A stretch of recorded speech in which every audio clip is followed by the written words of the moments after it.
Howdy, y'all. Welcome back to another episode on the channel. Today, I'll be taking a closer look at a pretty vintage Seiko sport model. This one in particular is called the Seiko Sportsman, reference 6602-7030. And as per usual, in this video, I'll be sure to go over some of the details about the watch, go over a little bit of the history about the line in general, the Sportsman line, and then I'll be sure to, at the very end, give my own personal take and score of the watch and kind of see where it compares to in relative terms of other watches that I've checked out here on the channel. But first, let's get into some of the history of the Seiko Sportsman. So in 1960, Seiko released a new line of watches called the Sportsman line, and this shouldn't be confused with their other offerings from the 60s like the Seiko-matic and the Sportsmatic.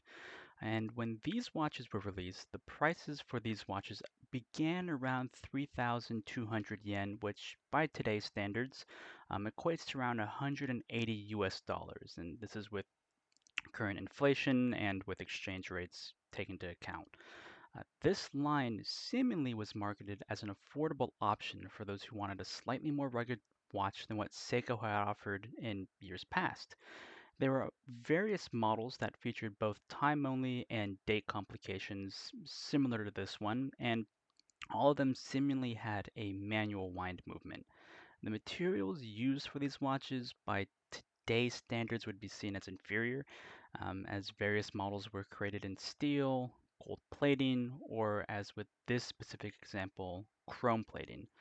Uh, Viewing the catalog images from the 1960s, it seems that all Sportsman models came on a steel bracelet, but over the years, as with most vintage Seikos, the bracelets were often too far worn and they just either fell apart or just were replaced over the years with something else, and in this case, replaced with a brown leather strap. But you can honestly kind of change it to whatever you want, thankfully.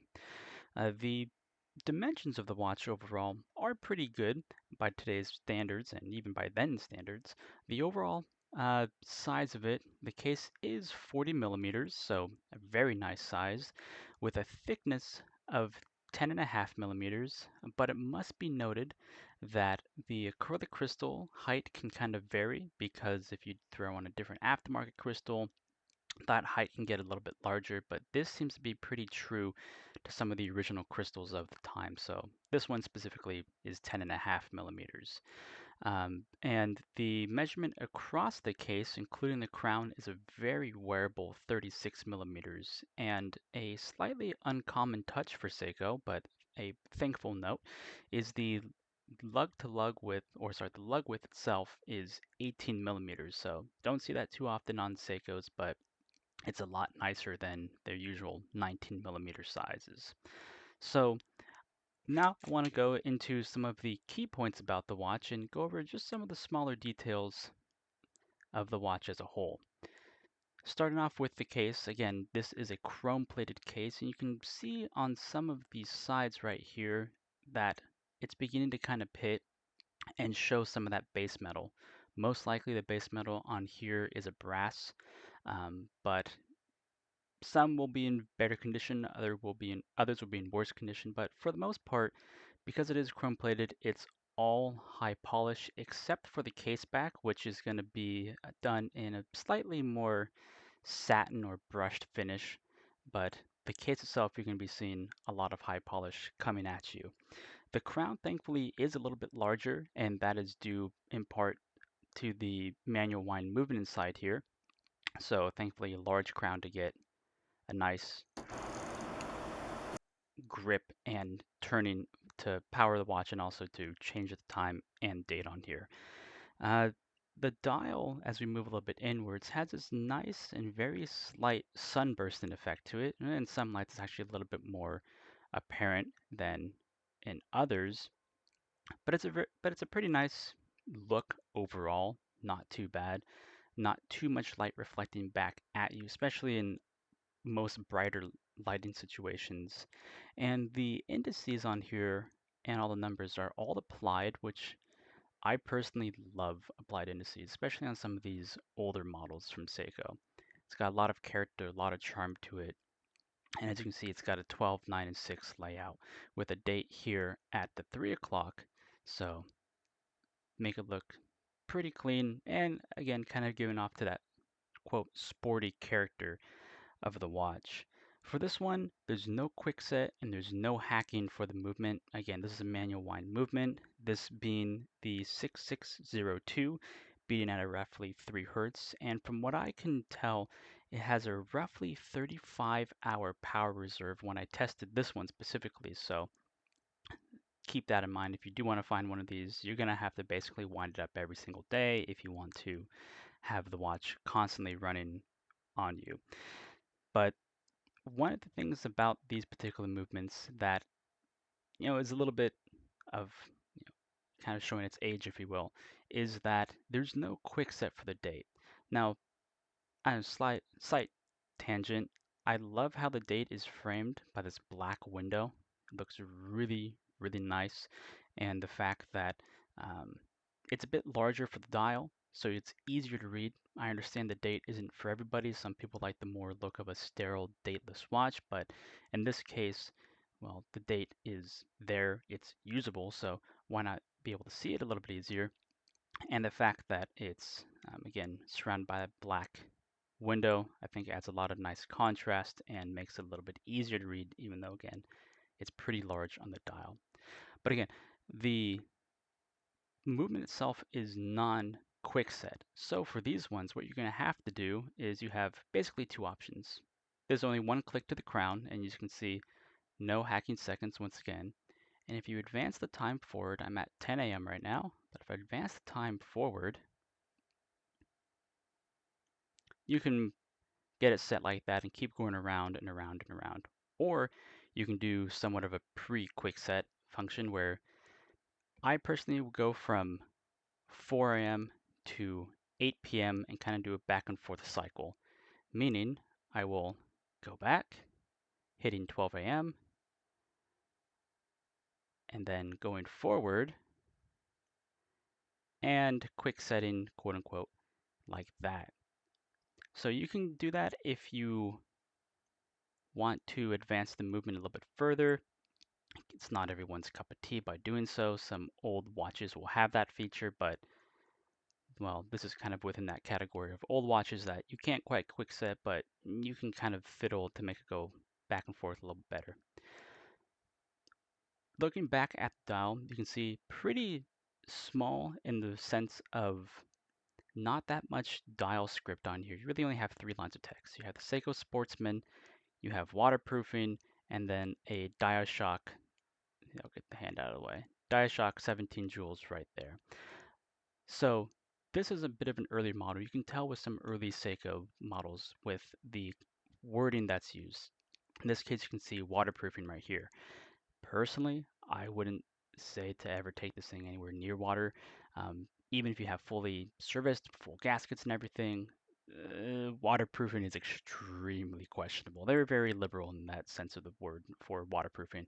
It probably had 30 to 50 meters of water resistance at best when it was brand new.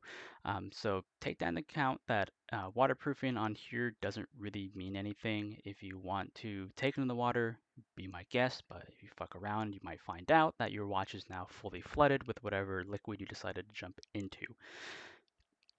But as we move on to the case back now, you can see that the case back here has a pretty typical Seiko inscription. There are two Seiko design features on here that are pretty reminiscent of early Seiko models in general.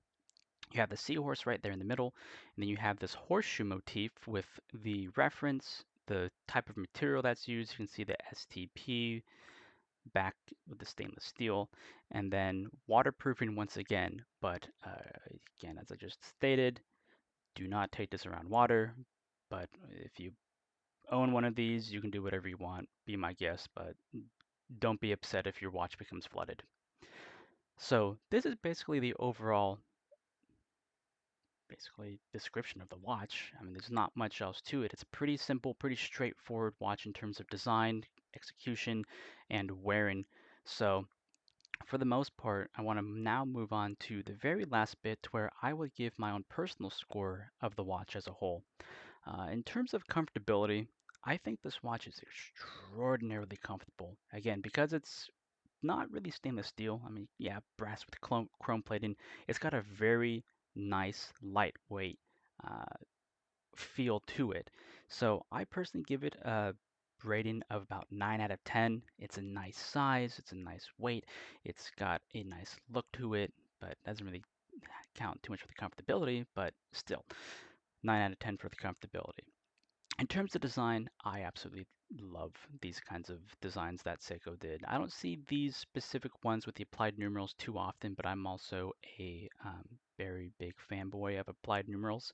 So the design overall, I think, is an 8 out of 10. It's pretty legible overall, even though the hands are high polish. Uh, you do see them basically in any lighting conditions, so it's not too much of a reflective and glare issue. So I think it looks pretty good overall. And again, 8 out of 10, easily for that. In terms of legibility, the watch, again, is pretty good overall. There's no lume on this thing, so nighttime reading is going to be near impossible. But in any sort of brighter lighting conditions, you can be able to read it fairly quickly. And overall, I give it a 6 out of 10, knocking it down because, again, there's no real lume to account for. So if it goes dark, well, good luck reading time. And in terms of recommendability, I personally would think this watch it would be a great addition to most collections. It's a good example of a vintage Seiko, and if you collect vintage Seikos, I think that this watch in particular is an interesting design. The Sportsman line is a series of watches that were, again, a very early iteration of sports watches that Seiko did. So it's got the history, it's got the look, it's got the overall design characteristics that make it a um, desirable vintage model in general. So I'll give it a 7 out of 10. In terms of quality, I gotta rate it for basically what it is and during its time. Yeah, it's chrome, but it feels okay. The crown feels substantial. There's no wobble to it, and the overall feel of the watch as a whole is pretty nice, and I would give it a 7 out of 10. Again, I'm a sucker for those numerals, so I rate it a little bit higher because of that. In terms of flexibility, or what other watch nerds might think about it, outside of the fact that it's a vintage Seiko, it's got some you know, downsides to it. It's not really well known. It's a bit of an obscure Seiko model. It's pretty bland in comparison to other watches, so it might not draw too much attention. So people might look at it and go, "Oh, that's cool," and sort of move on throughout their day. But overall, I think it kind of gets a solid 5 out of 10, placing it right in the middle. And overall, I think it's a great watch as a whole. But the overall rating for it would be a 42 out of 60, placing it here amongst other watches that I've seen so far on this channel. Hopefully I'll be able to get to see more of them and let you all know sort of what compares and contrasts in the future. But here's where this one stands, and I thank you very much for stopping by to check out this other video. Hopefully I'll see you all next time and sooner rather than later. Take care.